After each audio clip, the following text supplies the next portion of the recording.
Bonjour, je suis Virginie Makunda Tungila, conseillère municipale à la ville d'Hermont. Aujourd'hui, je vais vous raconter l'histoire de la princesse aux petits pois.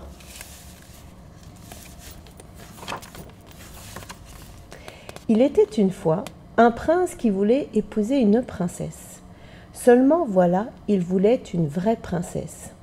Il fit donc le tour du monde pour en trouver une, mais partout il critiquait et critiquait. De princesses, certes, il n'en manquait pas. Mais comment être sûr qu'il s'agissait bien de vraies princesses? Toujours quelque chose en elle lui paraissait suspect. Il rentra donc chez lui, tout attristé de n'avoir pas trouvé de vraie princesse à épouser. Un soir, il faisait un temps terrible. Les éclairs se croisaient, le tonnerre grondait, la pluie tombait à torrents. C'était épouvantable. Quelqu'un frappe à la porte du château, et le vieux roi s'empresse d'aller ouvrir.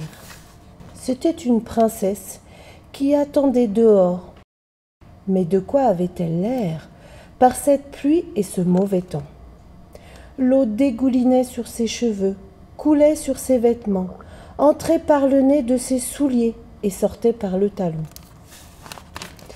Néanmoins, en cet état, elle déclara: « Je suis une princesse. » C'est ce que nous saurons bientôt, pensa la vieille reine.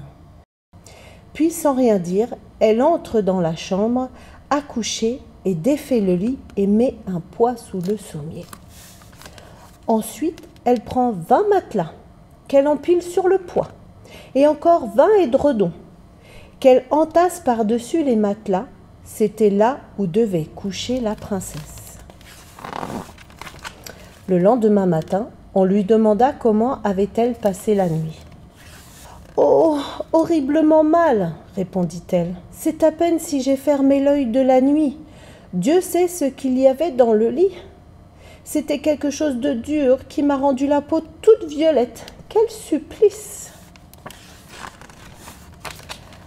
À cette réponse, on sut qu'elle était une véritable princesse, puisqu'elle avait senti un poids à travers 20 matelas et 20 édredons.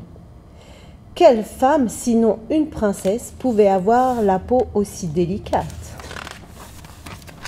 Le prince se maria donc avec elle, car il était enfin certain d'avoir trouvé une véritable princesse. Quant au poids, il fut placé dans le musée du palais, où il se trouve encore si personne ne l'a pris.